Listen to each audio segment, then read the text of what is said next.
Hello my dear student, welcome to my YouTube channel IIM Academy by Yagya sir. इस YouTube channel पर हमने हिंदी की class start की थी जिसमें आपको स्वर के बारे में हमने पढ़ा दिया था। अब आज हम लोग स्टार्ट करते हैं व्यंजन। क्या स्टार्ट करेंगे? व्यंजन। तो चलिए शुरू करते हैं व्यंजन। पहले हम लोग समझते हैं व्यंजन होता क्या है। ऐसे वर्ण जिनके उच्चारण में ऐसे वर्ण जिनके उच्चारण में विघ्न बाधा हो या इसी को हम कह सकते हैं विघ्न बाधा का मतलब रुकावट हो। और इसी को कहा जा सकता है कि ऐसे वर्ण जो स्वरों की सहायता से बोले जाते हैं, ऐसे वर्ण जो स्वरों की सहायता से बोले जाते हैं उन्हें व्यंजन कहते हैं। उन्हें क्या कहते हैं? व्यंजन कहते हैं। उन्हें व्यंजन कहते हैं। अब बात आती है कि व्यंजनों का अपना क्या नहीं होता, व्यंजनों का अपना स्वतंत्र अस्तित्व नहीं होता। तो हम बात करेंगे व्यंजनों का क्या नहीं होता, व्यंजनों का अपना स्वतंत्र अस्तित्व नहीं होता। व्यंजनों का अपना स्वतंत्र अस्तित्व नहीं होता। जबकि हमने स्वर में पढ़ा था स्वरों का अपना क्या होता है, स्वरों का अपना स्वतंत्र अस्तित्व होता है, जबकि व्यंजन का अपना स्वतंत्र अस्तित्व नहीं होता। व्यंजनों का अपना स्वतंत्र अस्तित्व क्यों नहीं होता, आइए समझते हैं हम लोग। अगर हमने कहा कि का क्या है, का एक व्यंजन है, अगर इसका सही रूप लिखा जाए तो इसको इस तरह से लिखा जा सकता है। ये आधे रूप को अगर किसी भी व्यंजन में हलंत लगा है या किसी भी वर्ण में हलंत लगा है तो वो उसके आधे रूप को रिप्रेजेंट करता है। और इस तरह हम देख रहे हैं कि का किसकी सहायता से बोला जा रहा है, आ स्वर की सहायता से बोला जा रहा है। इसलिए हम कह सकते हैं कि व्यंजनों के उच्चारण में हमें किसकी हेल्प लेनी पड़ती है, व्यंजनों के उच्चारण में हमें स्वरों की क्या लेनी पड़ती है, हेल्प लेनी पड़ती है। तो व्यंजन की डिफिनीशन हम लोग सीख चुके हैं। यहाँ हमें याद रखना है व्यंजनों का अपना स्वतंत्र अस्तित्व नहीं होता, जबकि स्वरों का अपना स्वतंत्र अस्तित्व होता है।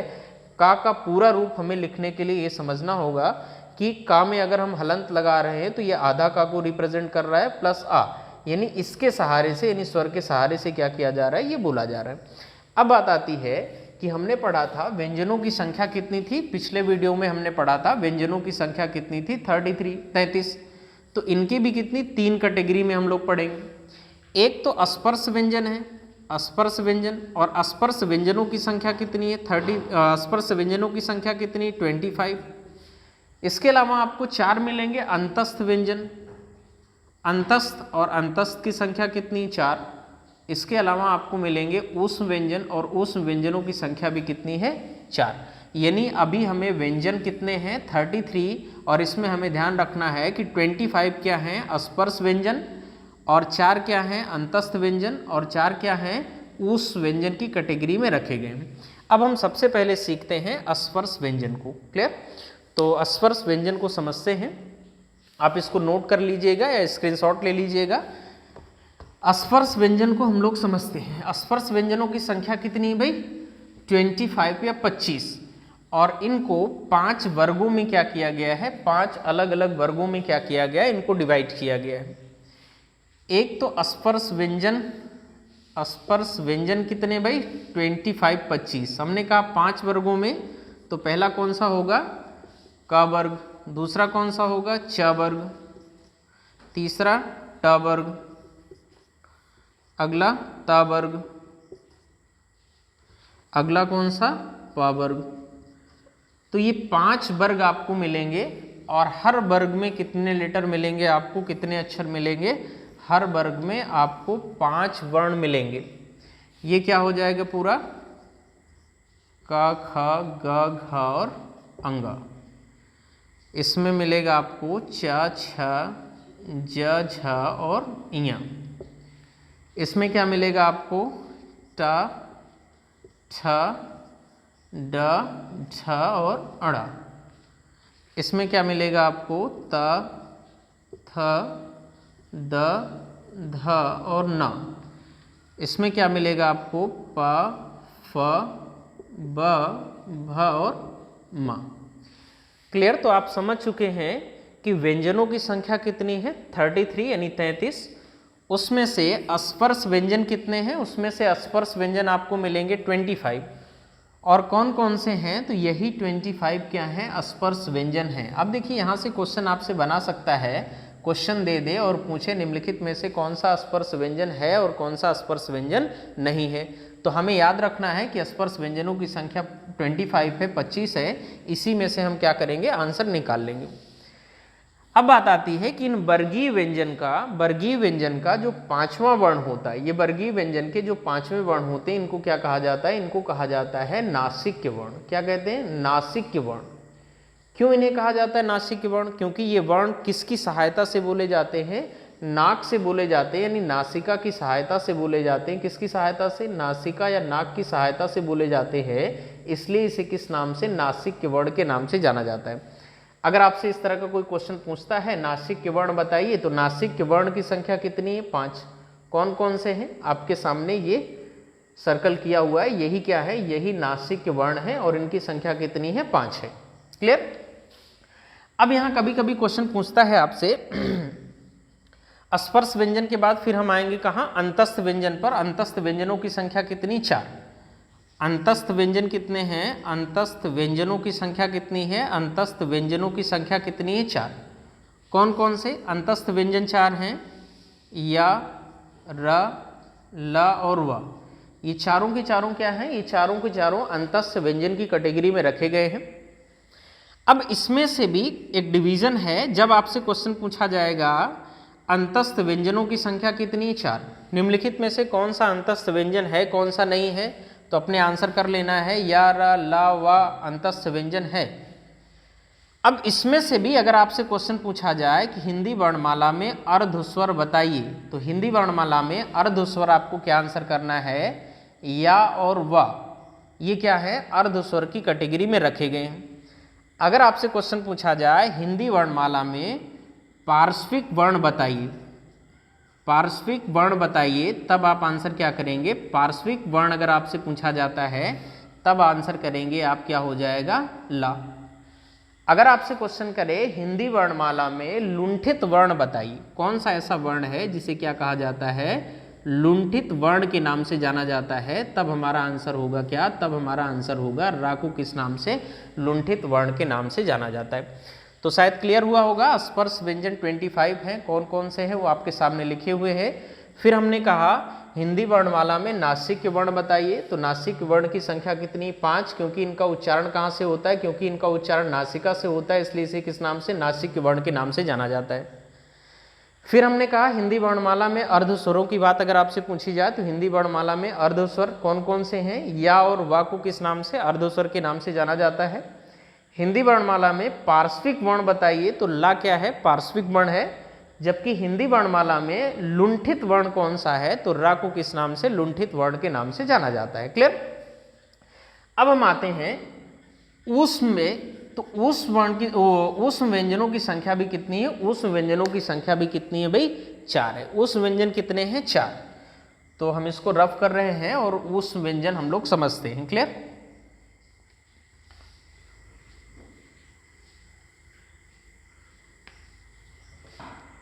उस व्यंजनों की संख्या कितनी है? तब हमने कहा उस व्यंजनों की संख्या कितनी है? उस व्यंजनों की संख्या है 4।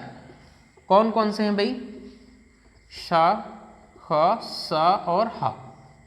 क्लियर? ये आपके 4 क्या मिलेंगे? 4 ये आपके उस व्यंजन मिलेंगे। अब देखो इनको उच्चारण के आधार पर डिवाइड किया गया है। ये क्या है? इसको बोलते हैं तालव्य सा। इसको क्या बोलते हैं? तालव्य सा।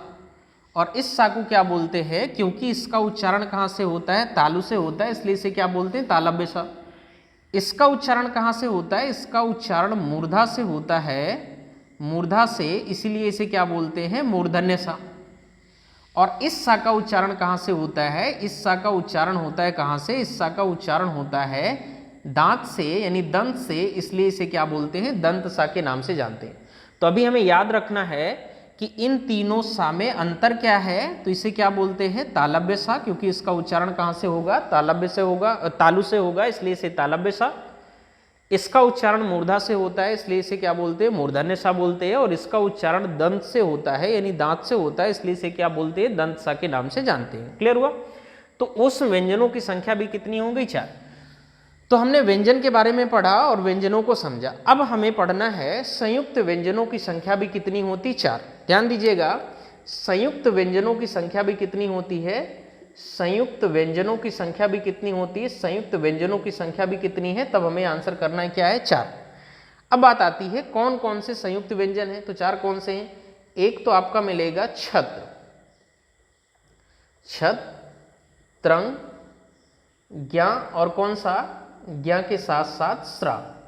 छत, त्रंग, ज्ञा और स्रा, ये 4 आपको क्या मिलेंगे, संयुक्त व्यंजन मिलेंगे। अब संयुक्त व्यंजन है तो ये किसी 2 वर्ण के मिलने से बनेगा। जैसे अगर हम छत्र की बात करें तो ये आधा का प्लस सा के मिलने से बनेगा। क्लियर। ये क्वेश्चन आपके एग्जाम में पूछा जाता है संयुक्त व्यंजन में कि छत्र वर्ण किन किन के मिलने से बनेगा, किन किन वर्णों के मिलने से बनेगा। तो छत्र वर्ण किन किन वर्णों के मिलने से बनेगा, तो हमें याद रखना है आधा का प्लस क्या याद रखना है, सा। लेकिन सा कौन सा, हमें याद रखना है मूर्धन्य सा के मिलने से क्या बनेगा, छत्र बनेगा। त्रंग कैसे बनेगा, आधा ता प्लस रा जब मिल जाएगा तो क्या बन जाएगा, त्रंग बन जाएगा।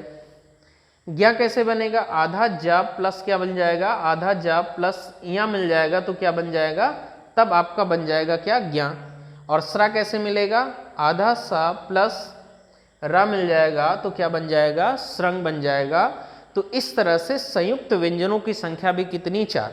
सबसे ज्यादा क्वेश्चन आपसे यहां से पूछा जाता है, ध्यान रखना है।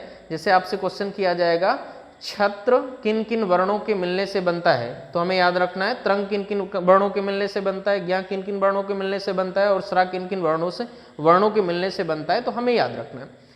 अब बात आती है इसी में 2 वर्ण आते हैं, नया आगत वर्ण। एक वर्ण है नया आगत वर्ण। नया आगत वर्ण कौन सा है, तो हमें याद रखना है ये बिंदी वाला जो डा होगा और ढा होगा, इसी को क्या कहा जाएगा, नया आगत वर्ण। या इसी को और किस नाम से जाना जाता है, उच्छिप्त वर्ण के नाम से भी जाना जाता है। किस नाम से, उच्छिप्त वर्ण के नाम से भी जाना जाता है। आपसे एग्जाम में क्वेश्चन करेगा हिंदी वर्णमाला में उच्छिप्त वर्ण बताइए या नया आगत वर्ण बताइए, तो हमें याद रखना है बिंदी वाला डा और ढा को हमें क्या आंसर कर लेना है, नए आगत वर्ण में आंसर कर लेना है। लेकिन ध्यान रखना है अगर डा और ढा दिया है, डा और ढा दिया है तो ये किस में आता है, ये आपका स्पर्श व्यंजन में आएगा। ध्यान दीजिएगा ये किस में आएगा, ये स्पर्श व्यंजन का हिस्सा है। किसका हिस्सा है, ये स्पर्श व्यंजन का हिस्सा है जिसमें बिंदी नहीं लगी। लेकिन जिसमें लगी है वो क्या है, जिसमें लगी है वो नया आगत वर्ण है, या इसी को किस नाम से, उच्छिप्त वर्ण के नाम से भी जाना जाता है। अब बात आती है, पिछले वीडियो में हम लोगों ने पढ़ा था कि वर्णों की संख्या कितनी है, तो वर्णों की संख्या हमने कहा था 52 है। आइए उसको क्लियर कर लेते हैं कि कैसे 52 वर्ण हमारे पास हैं, एक एक करके हम लोग क्लियर कर लेते हैं। 52 वर्ण को समझ लेते हैं। हमने पढ़ा था कि हिंदी वर्णमाला में वर्णों की संख्या कितनी है, 52। तो इसको हम लोग रफ करते हैं और समझ लेते हैं कि हिंदी वर्णमाला में कौन कौन से 52 वर्ण हैं। एक बार काउंट कर लेंगे तो चीज़ें क्लियर हो जाएंगी। और हम लोग स्वर और व्यंजन को पढ़ ही चुके हैं, तो वर्णों की संख्या कैसे 52 है ये भी हम लोग समझ जाते हैं। तो अगर हम बात करें वर्णों की संख्या हिंदी में कितनी है, 52। अब यहाँ देखो हमने पढ़ा था स्वर कितने हैं, आइए काउंट करते हैं। स्वर कितने हैं, तब हमने कहा था स्वरों की संख्या कितनी, 11। व्यंजन कितने हैं, तब हमने कहा व्यंजन कितने हैं भाई, 33 33। लेकिन इसमें 3 हमने लिख रखा था, कौन कौन से, एक तो स्पर्श व्यंजन। स्पर्श व्यंजन कितने हैं भाई, स्पर्श व्यंजन 25। फिर हमने कहा था अंतस्थ व्यंजन। अंतस्थ व्यंजन कितने हैं, 4। फिर हमने कहा था ऊष्म व्यंजन, और ऊष्म व्यंजन कितने हैं, तब हमें याद रखना है ऊष्म व्यंजन भी कितने, 4। तो ये टोटल मिलके कितने हो जाएंगे, 33 या 33 हो जाएंगे। इसके अलावा संयुक्त व्यंजन भी है। संयुक्त व्यंजनों की संख्या भी कितनी हो जाएगी, संयुक्त व्यंजनों की संख्या भी कितनी हो जाएगी, 4। अभी हमने पढ़ा। फिर हमने पढ़ा था हिंदी वर्णमाला में अयोगवाह वर्ण भी है। हिंदी वर्णमाला में क्या है, अयोगवाह वर्ण भी है। तो हिंदी वर्णमाला में अयोगवाह वर्ण की संख्या कितनी है, 2। अगर हम बात करें उच्छिप्त वर्ण भी हमने पढ़ा था। उच्छिप्त वर्ण की संख्या कितनी है, उच्छिप्त वर्ण भी कितने हैं, 2। अब हम काउंट करते हैं, क्या 52 आ रहा है क्या? 3 1 4, 4 8, 2 10, 2 12, 3 1 4 1 5। तो इस तरह हिंदी वर्णमाला में आपको कितने वर्ण मिलेंगे? 52 वर्ण मिलेंगे। तो आपका स्वर और व्यंजन हमने कंप्लीट कर दिया। अब कभी कभी एक दो क्वेश्चन यहाँ से आता है, पूछा जाता है कौन सा ऐसा वर्ण है जिसे स्वर व्यंजन दोनों में काउंट किया जाता है या दोनों में गिना जाता है। तो आपको याद रखना है, नोट करके 2 पॉइंट आप लिख लेंगे। री एक ऐसा वर्ण है, री एक ऐसा वर्ण है, ऐसा वर्ण है जो स्वर और व्यंजन दोनों में या दोनों माना जाता है, स्वर और व्यंजन दोनों माना जाता है। तो आपसे क्वेश्चन करेगा कि हिंदी वर्णमाला का कौन सा ऐसा वर्ण है जिसे स्वर और व्यंजन दोनों माना जाता है, तो आंसर क्या आएगा? री। दूसरा क्वेश्चन यहां से आपको ध्यान रखना है कि हिंदी वर्णमाला का कौन सा ऐसा वर्ण है जिसे ना तो स्वर माना जाता है और ना ही व्यंजन माना जाता है। यानी हमने कहा कि हिंदी वर्णमाला का कौन सा ऐसा वर्ण है जिसे ना तो स्वर माना जाता है और ना ही क्या माना जाता है? व्यंजन माना जाता है। और इसको हमने पढ़ा था, ये क्या है? अनुस्वार। और इसको हमने पढ़ा था, ये क्या है? विसर्ग। तो आपको ध्यान रखना है कि अनुस्वार और विसर्ग ऐसे वर्ण हैं जिसे ना तो स्वर माना जाता है, इन्हें ना तो स्वर माना जाता है, इन्हें ना तो स्वर माना जाता है और ना ही व्यंजन माना जाता है, और ना ही व्यंजन माना जाता है। तो आपको 2 क्वेश्चन याद रखना है। री एक ऐसा वर्ण है जिसे स्वर और व्यंजन दोनों माना जाता है, जबकि अनुस्वार और विसर्ग ऐसे वर्ण हैं जिन्हें ना तो स्वर माना जाता है और ना ही व्यंजन माना जाता है। अब नेक्स्ट वीडियो, तीसरा वीडियो हम आपके लिए लाएंगे और उसमें हम लोग पढ़ेंगे वर्णों का उच्चारण स्थान। काफ़ी इंपॉर्टेंट टॉपिक है, इसको हम आपको ट्रिक से कराएंगे। बार बार हम भूल जाते हैं कि कौन सा वर्ण कहाँ से बोला जाता है, कहाँ से उसका उच्चारण किया जाता है। वर्णों का उच्चारण स्थान। तो नेक्स्ट वीडियो में अगले दिन हम लोग वर्णों के उच्चारण स्थान पढ़ेंगे और ये बिल्कुल ट्रिक से होगा। इस टॉपिक को आप पढ़ेंगे तो कभी भी आप मिस नहीं करेंगे, हमेशा आपको याद रहेगा। हम एक बेहतर ट्रिक आपको बताएंगे, बस उसी को याद कर लेना है और पूरा का पूरा टॉपिक आपका ये क्लियर हो जाएगा। यहाँ से जब क्वेश्चन आता है तो गलत बहुत होता है वर्णों के उच्चारण स्थान से। Clear? Okay, thank you class.